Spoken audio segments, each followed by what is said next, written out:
The tower does look rather pretty. I'm really not used to my tight look in the skinny. Okay, which one shall I open? Today's gift of the dawning. Okay, this one. 5 spin metal. Nice. 1 strange coin. Nice. 5 weapon parts. Come on, here's an exotic. I can feel it. 5 healing filaments. Even better. You know, these are not as rewarding as I thought they'd be. That's 2 days now. I've got absolutely nothing. But yeah. So, hey guys.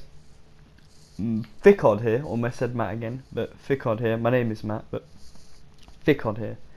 And today, we're going to go over my, not necessarily first impressions, but my sort of review of SRL as of the first couple of days.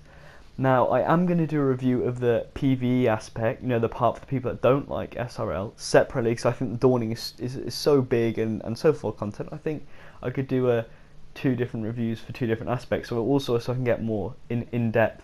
And then I'll probably do an overview later on, you know, once we've unlocked all the secrets and everything, which there are a few, and I will tell you how to get a certain secret, the secret Sparrow, very secret, at the end of the video. Okay, so straight away, I'm going to jump in with the new maps. I think these 2 new maps are much better than last year. They're much more professional, I'd say, much more fleshed out. They seem a lot more less sort of boring and straightforward. They're more twists, turns, more secret routes and things. I really like that. I think 1 more map would have been nice, because again, 4, that obviously I don't know how long it takes to make a map or anything, but 4 sounded good. But I think maybe a 5th one. Like, I've been playing it quite a lot, SRL quite a lot for this review for 2 days now, and I just think another map might have been nice. Maybe one on the moon, maybe one on the Dreadnought. I know they don't have Sparrows on the Dreadnought, but you know, it doesn't have to follow the law, right? I don't know. But yeah, so I really like the new maps. 2 new maps are great. I love the use of the man cannons on Burning Sands, is it called? Something like that. The Mercury one. Those cannons are great, and I love the use of the Cyclops stood in the middle of the sort of, I'm going to call it the crossroads, when the man cannons launch over. That Cyclops is launching rockets at you. I really like that. Makes for some really anarchic sort of last legs when you're onto that finish line. And I also love the use of the Fallen Walker. I think it's coming up in a second on the clip, I don't know. Yeah, it is, it's just there. The Fallen Walker, I love that. I mean, it doesn't really damage people too much, but it just adds to sort of, it's using enemies that we don't see a lot and lets them know that they're there almost. You know, it makes the world feel more fleshed out. Also, before I forget, they've added Valentine's drops into the loot table.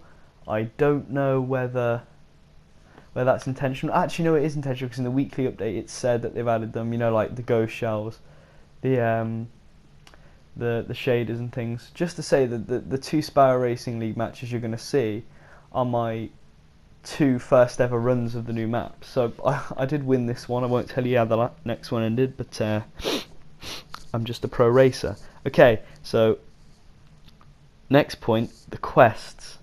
I really like the quests. Now I know we got the whole, you know, Sparrow Racing license quest from last year, but I like them. They're good. They're fun. I'm not going to compare last year too much. I'm going to compare the Dawning as an event for, like, from the point of view of a new player. Like, I did play it last year, but we're just going to go in as the event as a whole. You know, I don't mind rehash content. It's been a whole year. So they're good and they're fun. They're quite quick to do, and they're not too grindy. You know, going in and having to hit a certain amount of checkpoints or whatever, you know, that's okay. But going into Crucible and getting kills as an engram is not fun, especially as like the opening quest. That is just really annoying. I'm not going to go into the quests within the tower. That I actually did show what you have to do within, you know, when you first jump in to the tower on my previous video. You know, check that out, leave some feedback on that. That'd be nice. It's almost at 100 views, I think, which is really something, seeing as how it's one of my first videos. Not my first, but it's one of my earliest videos. Yeah, so I really did enjoy the quests, and I think the bounties are really good too. They're quick to do. I'd say they're relatively rewarding.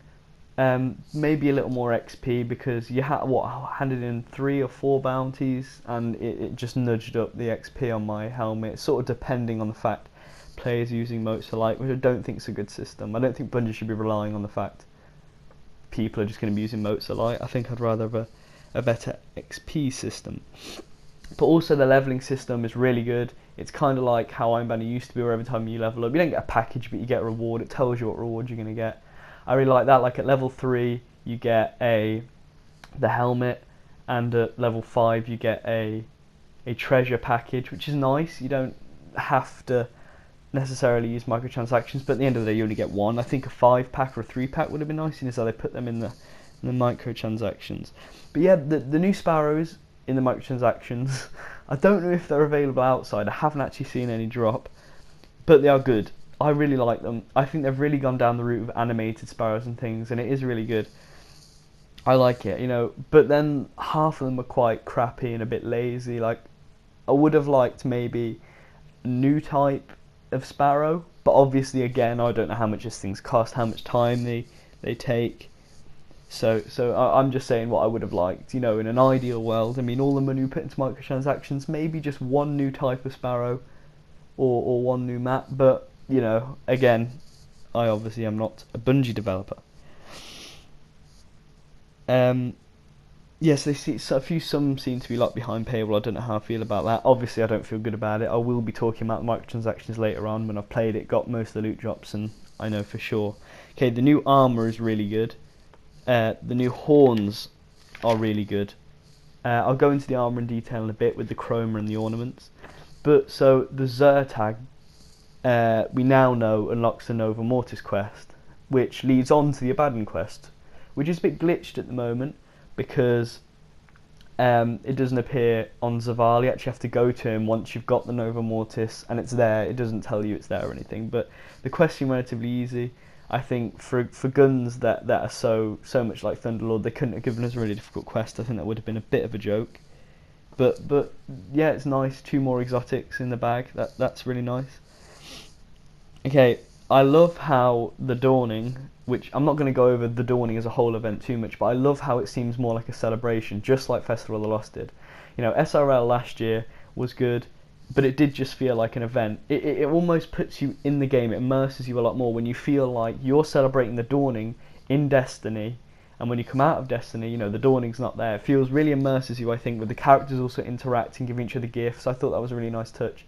It really does feel like a real celebration.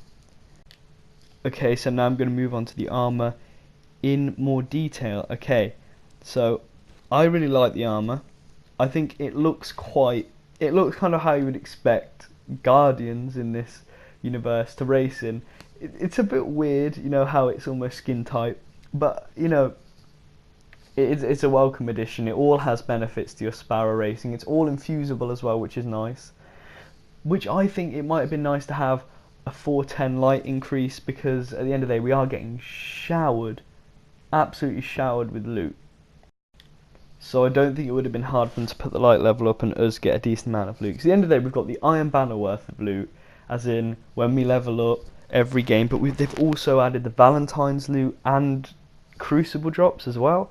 So you really are getting a lot of loot, and I don't think even like 405 or 410, that would have been a good enough light increase, I think, because I know it's nice to have everything at 400 and be able to use anything, have everything max, but at the end of the day, like, it does almost feel not pointless, but there's no need once you've completed all the quests and the book to play Sparrow racing. Obviously there's the fun aspect, but it's nice to grind.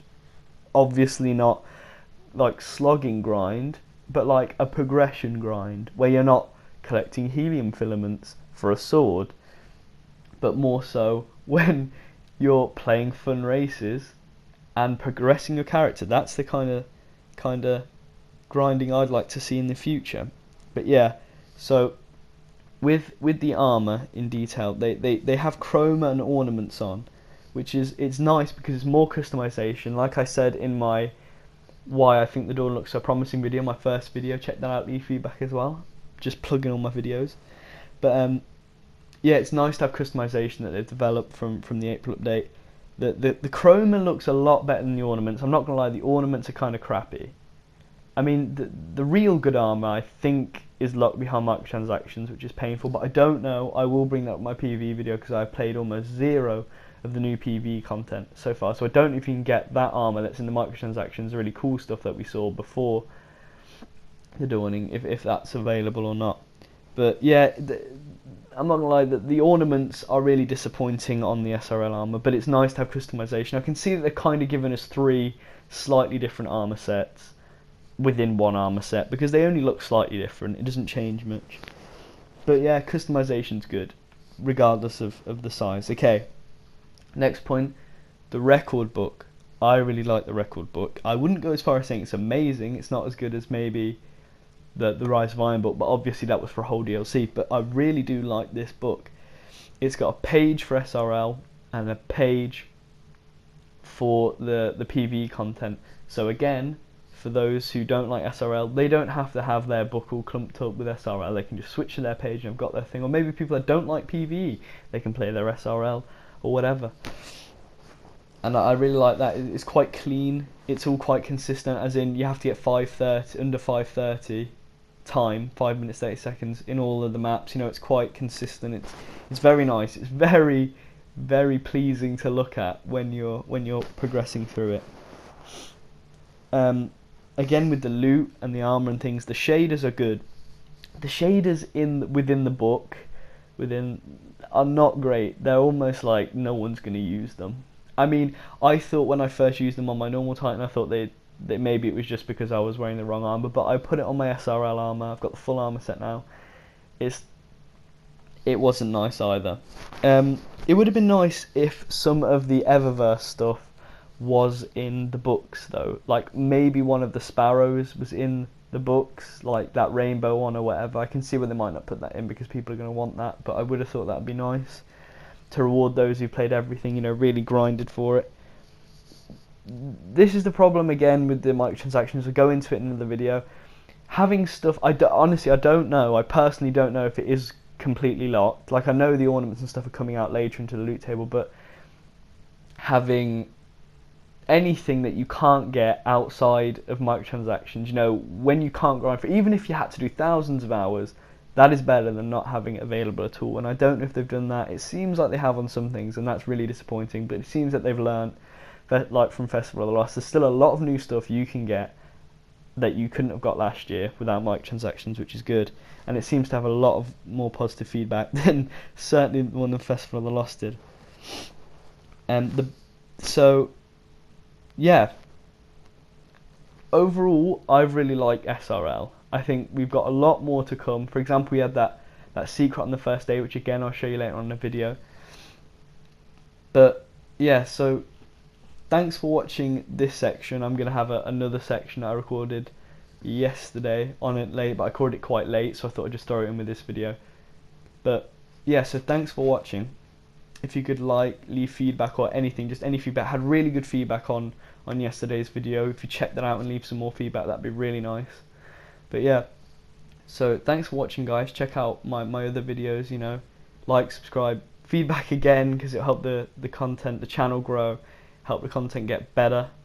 But yeah, so thanks guys, I'll see you in the next one. Bye bye. Okay, so hello again guys. This is going to be a tutorial on how to get the super secret Sparrow. I'm joking, of course. It's not too much of a secret now. I probably should have uploaded it yesterday, but I thought it'd be way too late. I thought I'd just throw it in now. Most people have probably seen it, but a few haven't. So yeah, again, I'm just going to say I really like the SRL decorations, the banners and everything. But last night I was literally walking around and I did find the package. Now I'm not claiming that I figured out how to do it. Here it is around the corner by the shipwright, and it says, for those who stand at Bannerfall, for one who stood at Bannerfall rather.